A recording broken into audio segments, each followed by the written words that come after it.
a lot of teams did some really good things this go around. So we're going to highlight who we thought our top 2 to top 3 draft classes that we found like okay, we liked them.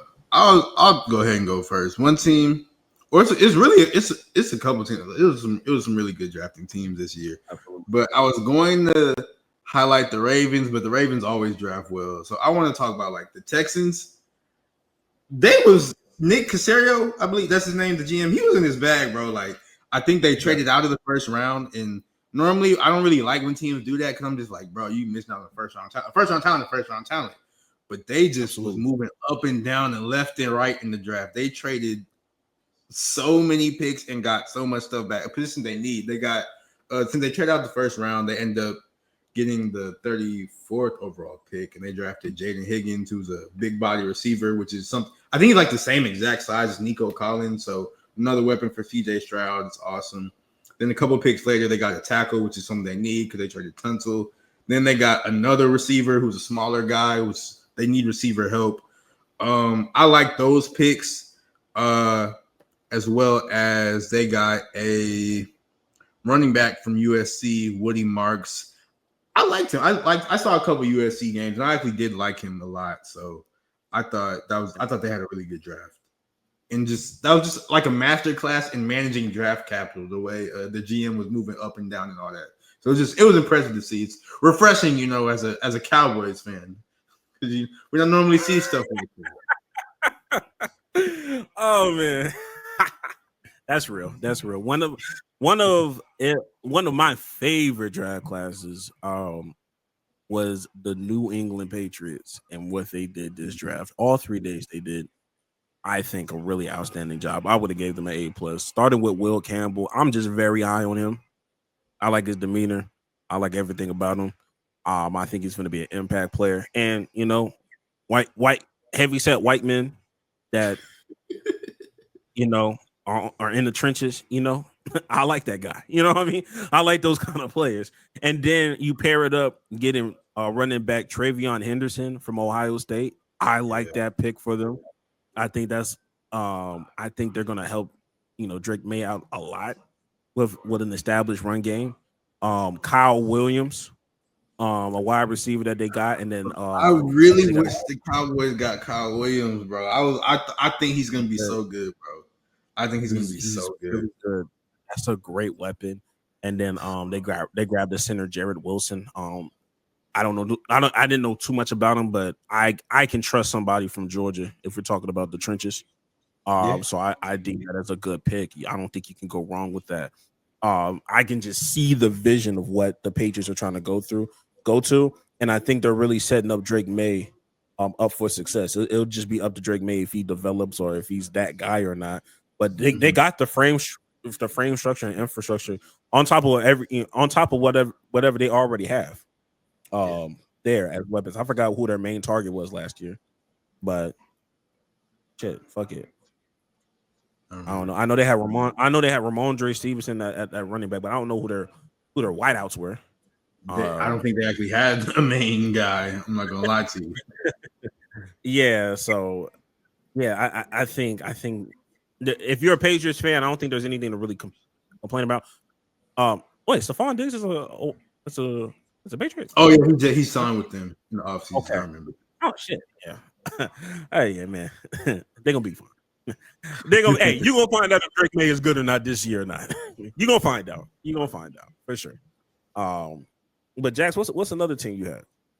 The Chiefs had a very strong draft as well because they attacked positions of need and with all like good players because they had the 32nd pick because they swapped with the Eagles or whatever, and they got Josh Simmons or Simons. I'm not sure how to say his name, but he was a tackle for Ohio State. People were talking about him like they were at the start of the season. They were like, "Oh man, he's gonna go top 5 because he's that good," and then he tore his ACL, and that sort of brought he didn't tear his ACL. He I think it was something with his patella, so it was a little bit different, a little bit more scary of an injury. So that's why he fell to 32nd. But if he gets right, that's Mahomes finally got him a lineman.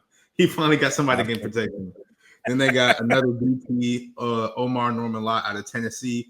He's gonna pair well with Chris Jones, so that's gonna help. They got Jalen Royals, who I think in the fifth. He was picked 133. I think that's fifth round. But he's from Utah State. He's actually really, really good. Like I watched his highlights. I was like, dang, it'd be nice if he could go to Dallas, you know. So I'm really high on him as well. And then their last pick was a running back from SMU, Rashard Smith. I watched him as well because SMU ended up getting to the playoffs or whatever. And he was, I think he's going to be perfect for them because he was a running back, but before he became a running back, he was a receiver. And he is like one of them fast type, change of pace type running backs. And that's going to just pair perfectly with Patrick Mahomes and them. So I was like, man, they got them a solid draft class. So it's just like the rich keep getting richer. Absolutely. Yeah. You can still hear me? Yeah. Okay, bad. It was going crazy. But yeah, I like everything about that. And you can tell who's a competent organization and who's not. You know what I mean? And you can say and you can tell who's trying to change their ways too. That's why the next team I want to talk about is the Las Vegas Raiders. I think they had a solid draft as well. Starting it off strong, having a replacement for Josh Jacobs that they got rid of, and going straight to Ashton Jeanty. He's going to be a monster. He's going to be a monster. He's going to be so good, Jax. They got Jack Beck, a wide receiver out of TCU. That's just more weapons because they literally was living and dying by Jacoby Myers. They got Darian Porter, an offensive guard, and Caleb Rogers, and an offensive tackle from Charles Grant. Like I said, I see the vision of them trying to establish that run game, getting another wide receiver on top of that, having Geno Smith as a quarterback, so you have some veteran. You have somebody there that's not born yesterday, and then you already have Jacoby Myers and you have Ashton Jeanty. I think they're going to be fine. Now they're in the same division as the Chiefs, so that's always going to be difficult. And now Denver acting like they want to be good now, so I mean it's going to be interesting seeing that the Chargers, the Broncos, the Chiefs, and now the Raiders. So that's an uphill battle for sure. But your defense is still intact. I think you got Max Crosby and you got some other pieces. I like what's going on. They may not be immediately good, or maybe they will. Like maybe I need to stop downplaying it because every time everybody's one piece away, and all of a sudden you go to conference championships and shit. So maybe, who knows? But I like how they did. They got an A+ out of me, at least for this draft. Now how that translates, I don't know, but they there. Did you have anybody else? The only other team, I don't even really want to talk about them for real, but it's like the Eagles because they just did some Eagles shit, bro. Like, they just piss me off, bro. Howie Roseman, he's too good. I hate him. He's too good at his job, bro. And it's just like, and also the NFL, everybody else is bad at their job because they let Jihad Campbell, who's like a consensus top 10 talent, drop all the way to pick 31, where the Eagles picked up. Then they got a safety from Texas, Andrew McCuba. I liked him a whole because I watched Texas a whole lot during the season. I was like, bro, this nigga, he's small, he's skinny, but he knocked niggas out, and he can catch. So he caught like 5-6 picks last season. Because I was just like, damn, he's a monster. And then their third round pick was Ty Robinson, and I know him because I was watching the Colorado-Nebraska game, and I was just like, who is this 6'6" white man fucking everything up? And it's Ty Robinson. I'm just like, damn. The Eagles just keep growing their defense, keep getting stronger. Then towards the back half of the draft, they got some offensive tackles and other offensive linemen. They're just gonna rotate them in like they always do because they just absolutely. I don't know. They just build they're just a very well built team, and they just keep doing it. And it's just like, damn, bro. It feels like they're not gonna have any weaknesses for another year. That's just annoying, but they had a really good draft class.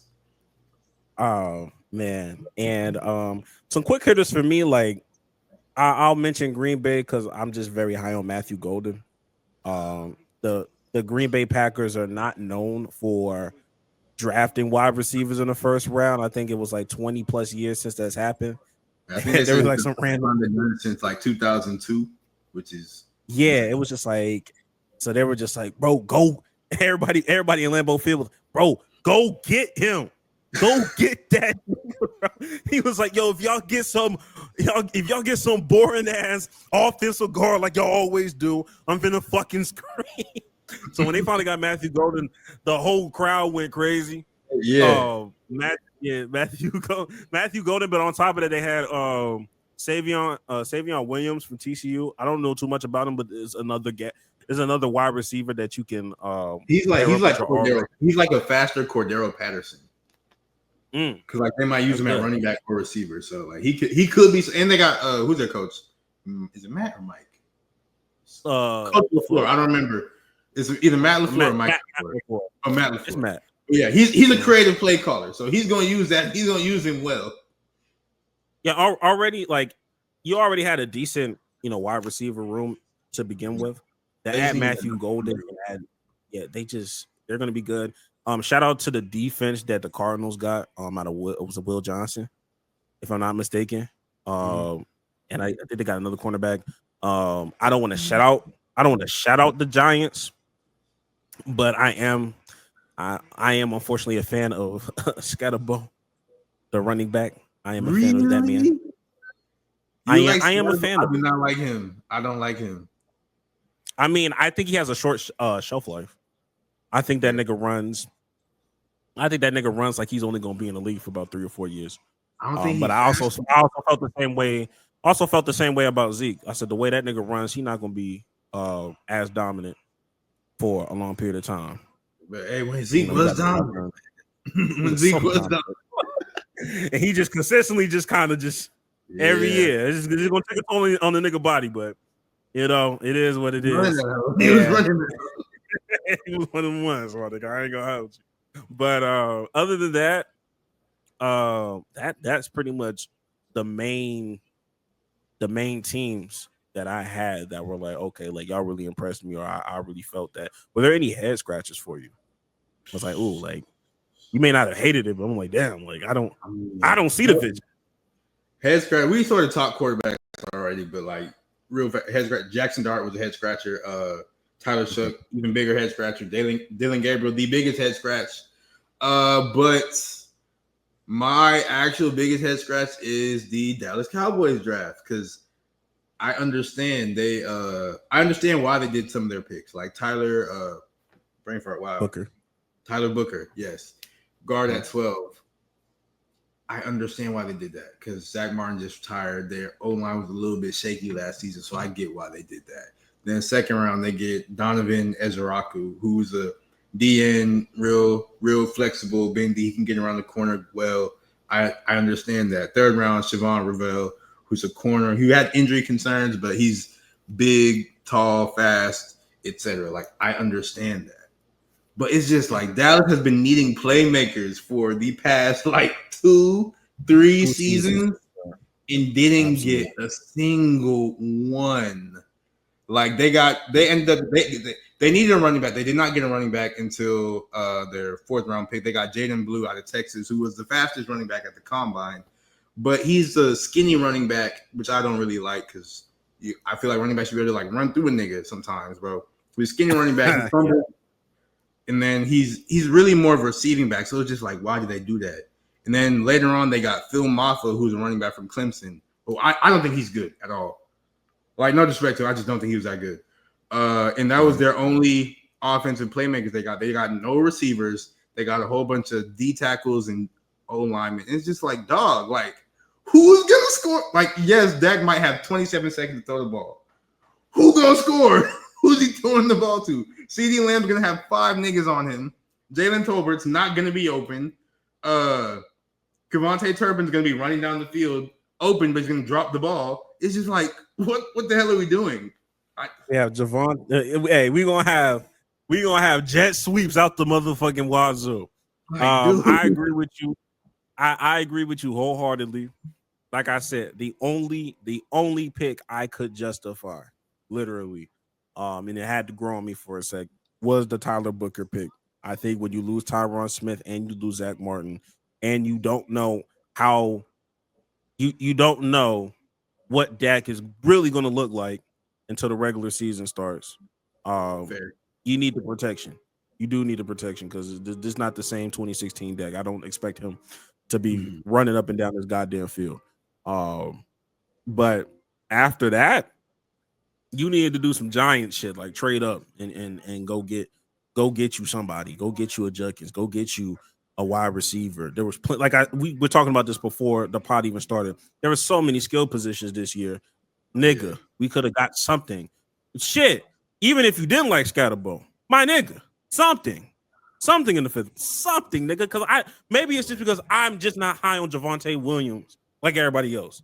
I don't like Javonte Williams was good his first year, but then like he was good at the start of his first year, and then he like tore every single ligament in one of his knees, and he's just never been the same after that. Like he's not bad, but he's not cheeks, but he's not like he ain't got breakaway speed. Like he don't have like, you know what I mean? Like what are we doing? And maybe I'm just not high on Miles Sanders like that either. Maybe it's just me. Maybe it's just me, and maybe Tyler Booker is gonna change my fucking life and make A-gaps look insane. Maybe this nigga might split the Red Sea on niggas. And I'm like, wow. Oh my God. But nigga, if you're not on the phone and go on and calling the Jets to see if Breece Hall is available or Braylon Allen or if Nick Chubb is something, nigga, because I'm not convinced. I'm not confident in my running back room. Even get ETN from the Jaguars or something, like, bro, do something, please. Yeah, please do something offensive. Something on the offense. To have every pick like that on the defense is crazy. Now we are Cowboys fans. Y'all know why I bring this hoodie up. I only do this when it's wash day. Laundry day was you know what I mean, it was a lot going on this week. So this is not as I'm not as disappointed in this draft like I was last year's draft, but that's not saying a lot. That's not saying a lot. Because I was very disappointed. I was very disappointed last draft. I seen somebody say like this draft would have been good for Dallas if they actually made moves in free agency, which I wholeheartedly agree. If they picked up actual real deal weapons in free agency, then this draft would be like chef's kiss, like icing on the cake. But they did none of that because they never do. So here we are. Did you see Tyler Booker? You see Tyler Booker's thing with Michael Parsons? Where he was like, "Yeah, I want to. I play football to make people stop playing football or something like that." I see the love of the game leave their eyes or some shit. He sort of won me over a little bit with that one. Nigga reeled me in after that. That nigga kind of reeled me in. He's getting touchdown. He do something. But no, I do think Tyler is going to be solid. I do think he's going to be solid. But I think it's going to be really good. But you know. That shit don't matter if we can't, line that nigga up like Big X to plug at the wideout position and get that nigga some tutties. Like at the end of the day, we need some weapons, my nigga. If that nigga not playing wideout, I'm really not trying to hear it right now. Another head scratcher for me. Maybe I'm just the only one that's on an island about myself. I'm gonna say this. Well, of course, I feel like Cleveland is obvious. There was some head scratchers there. Me personally, I look at the Bears. Maybe I'm just not a fan of just like the two tight end ordeal. Like you just paid Cole Kmet and you brought in Colston Loveland. I think they're both really good. I don't know if they're gonna both coincide on top of the offensive weapons that you already have. I just don't think they're gonna get a lot of touches. Or is somebody's gonna be the odd man out. Even when Dawson Knox and Kincaid in Buffalo were doing what they're doing, there's always an odd man out. And it ended up being Knox once he got injured for a couple of weeks and they started spamming Kincaid. And maybe I'm just in fantasy football mentality right now of like, okay, like I know who not to draft because I don't know what their situation is going to look like. Maybe I'm just too into fantasy football right now to really look at this from a football like team perspective.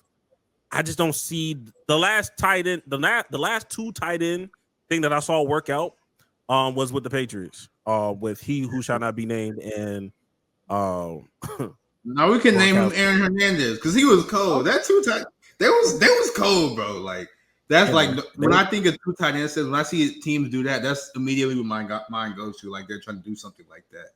But I do sort of agree with you because when you draft a tight end that early, because he was like the 10th first round pick. Yeah, he was top 10. That means that's like the type of player you build the offense around, build your passing game around. And the Bears, they already have DJ Moore. Yeah, they already have DJ Moore. They already have Rome Odunze. They also drafted Luther Burden. And then these two, they played Cole Kmet this offseason, I believe. Then to get Coach and like these are 5 who are. It's great for Caleb Williams because he can spread the ball around, but it's like I don't know. You probably could have got something else there. What exactly? I'm not sure of all the Bears need, but they could have got something else and then just got another tight end like Mason Taylor or Harold Fannin Jr. or somebody else that was available a little bit later instead of wasting. Not necessarily wasting, but instead of using that top. Because they're really, because like I'm saying, we all agree that these are good talents. Yeah. These are all good talents. They're gonna. I think we think Colston Loveland is good. We think all of them are good. It was just a weird way to, a weird way to draft. Just a weird way to draft. Yeah, like I said, this would make more sense if they didn't pay Cole Kmet. Then I could be like, okay, well they're probably shopping Cole Kmet to go get something else. But you just gave him a contract, and now you have this. I'm interested to see. I'm not going to judge it. This is a new head coach too. Eberflus is out the building, so we'll see how that offensive mind looks like. Another head scratcher is the New Orleans Saints, and respectfully, I love it. I love what they are doing in New Orleans. I know it's bad for the community, but niggas can finally open their eyes to what Kellen Moore is, who that nigga is. I need niggas to really understand this nigga been skating by way too fucking long. He gonna get his day. And I think today is the day, nigga. I've been praying. I'm not praying on the nigga downfall. Maybe I am. Maybe I'm not. We'll never know. But at the same time, I've been waiting for niggas to finally open their eyes for this nigga, bro. He's just been in too many good situations. You know what I mean? They tried to put it more on Brandon Staley with the Chargers. Kellen Moore was there. You know what I mean? He got away with some certain shit with the fucking Eagles because they won a fucking Super Bowl. By the grace of God, you skated by negativity. Them New Orleans fans gonna let you know, nigga. Yeah. You can't run from this. You can't hide from this. That's all. That's all I have for that. I ain't gonna lie. Oh my gosh. Low key, I'm just like New Orleans got the best fans ever. Because it's just always they're always like I feel like they're attached to a city in like a way no other team. Maybe like the Packers are attached to Green Bay. Or maybe like the Green Bay residents are attached to the Packers like that. I just feel like New Orleans in the Saints, they just go ahead. I think New Orleans fans, like the Saints, their fan base is probably the most active big city fan base. Because they move like a small city. They move like they move like a Green Bay or like a they move like a college town. Like they move like a town that ain't got nothing else but this fucking team. And I mean, technically, not all the way wrong, but ain't kind of right when you dealing with the Pelicans. I can understand, but they acting like they ain't got nothing else in the city. Like they acting like they don't have Mardi Gras. You know what I mean? So I'm always gonna be tapped in them, and I'm not gonna lie. When Atlanta is really good, them niggas know how to turn up. They turn up for their city when it's time to turn up for their city. Oh, they ain't been time to turn up for the city in a very long time though, so I don't know. Yeah, they kind of scored. They kind of scored for sure. But when they went to that Super Bowl, nigga, them niggas flooded Houston. Oh my God. There was every pop of those I went to. Packed with them niggas. With Mike Vick jerseys at that. It's like, damn. With that. So the Mike Vick jersey not hard? They are, but it's just like it don't matter who on the team. For real. Yeah, That Mike Vick jersey gonna be there. because That Mike Vick jersey gonna be there to the end of time. It's gonna be there to. They retired now. Of course they didn't retire. No, they need to. Hell no. But they need the hood retired it. The hood retired it.